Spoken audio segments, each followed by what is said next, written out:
इच्छा करने की जरूरत होती है, वहां कुछ मांगने की जरूरत नहीं पड़ती। वहां तो अपनी इच्छा जागृत हुई और अपन को मिल गया। भगवान शंकर भी बड़ वृक्ष के नीचे ही कथा कहते हैं। भुसुंडित जी भी नीलगिरी पर्वत पर बड़ वृक्ष के नीचे ही रामायण की कथा कहते हैं। तीनों वक्ता और श्रोता बड़ वृक्ष के नीचे ही बैठे हैं। जब तक विश्वास की छाया में नहीं आओगे तब तक कथा का सच्चा अर्थ जो है कभी नहीं समझ पाओगे और कथा का अर्थ भी सच्चे रूप से शुरू भी नहीं हो सकता जब तक विश्वास नहीं। और विश्वास वड़ वृक्ष को ही कहा गया है। राम कथा कोई सुनाए, जैसे मैं भी राम कथा सुनाती हूँ, लेकिन कभी भगवान की राम जी की कृपा हो जाए और मुझे भी सुनने मिले तो मैं भी प्रेम से सुनती। कभी भी कोई भी वक्ता हो, कोई छोटा से छोटा भी वक्ता क्यों ना हो, लेकिन किसी ना किसी प्रकार का ज्ञान हमें आपको सबको दे के ही जाता है। हम और आप मरते दम तक सीखते हैं, कोई परिपूर्ण नहीं है। कभी कभी छोटा सा बच्चा अपन को कुछ ऐसा कृत्य करके ज्ञान दे जाता है जो हमने कभी सोचा भी नहीं था। सच्चाई है कि नहीं है? तो मरते दम तक सीखते हैं। दुनिया में कोई परिपूर्ण नहीं है।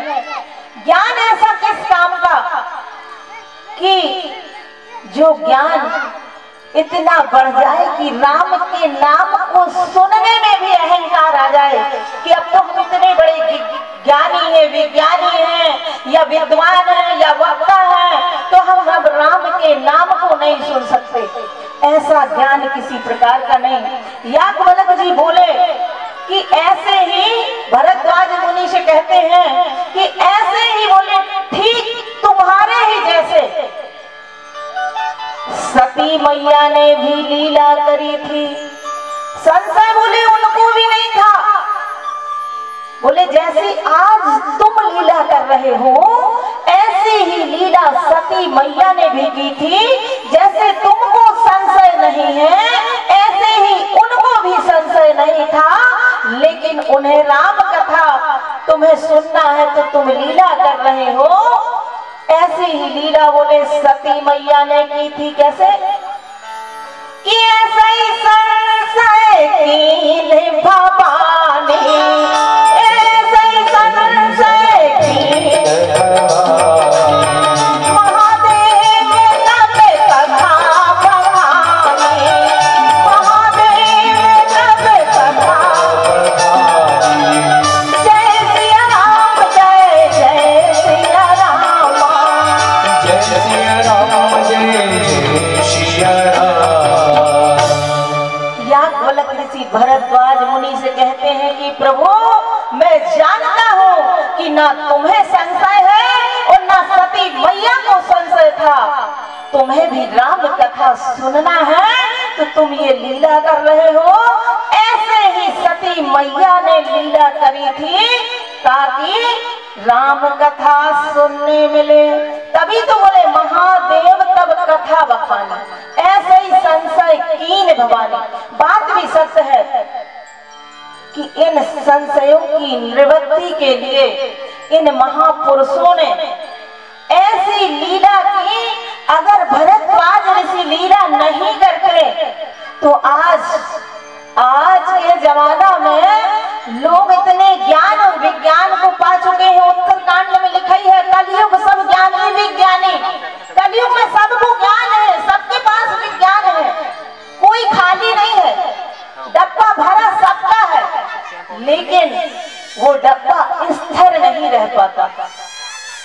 और अगर भरद्वाज ऋषि ने याज्ञवल्क ऋषि से इस बात को ना पूछा होता तो आज लोग यही कहते। क्या कहते कि अरे जानते हैं उस राम को सीता जी का हरण हुआ था तो राम ने का वध कर दिया था। बोले इतना ही तो रामायण है और क्या।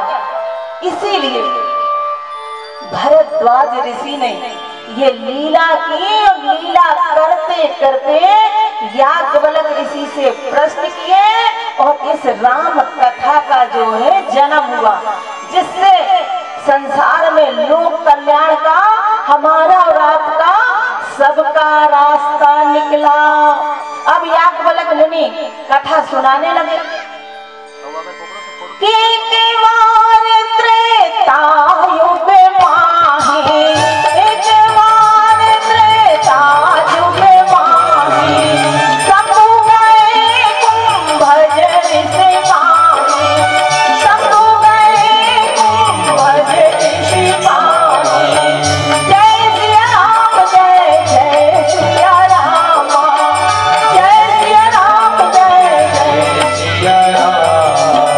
एक बार क्या हुआ कि त्रेता के युग में शंकर भगवान कुंभज ऋषि यानी कि अगस्त्य ऋषि के पास गए। क्यों गए? इसका भी बहुत बड़ा कारण है। भाई शंकर बाबा को क्या जरूरत पड़ी थी? शंकर बाबा ने ही, अच्छा ये किस किस को मालूम है कि रामायण की रचना किसने की? मालूम है किसी को? सबसे पहले रामायण की रचना किसने की?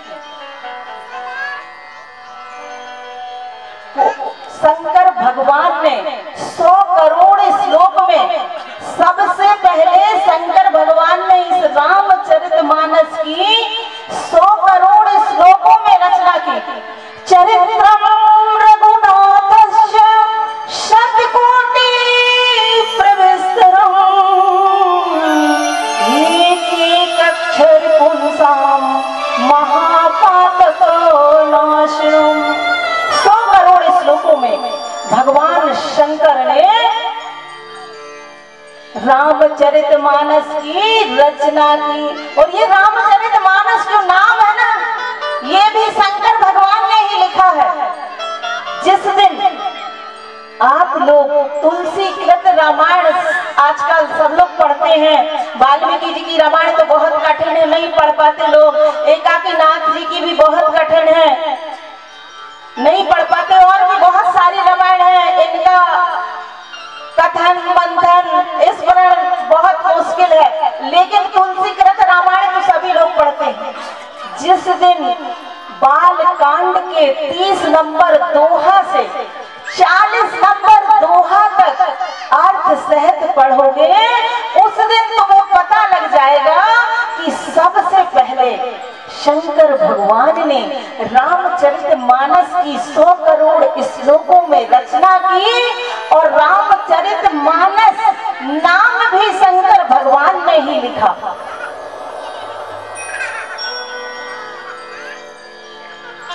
रामचरितमानस नाम जो है वो भी शंकर भगवान ने ही लिखा।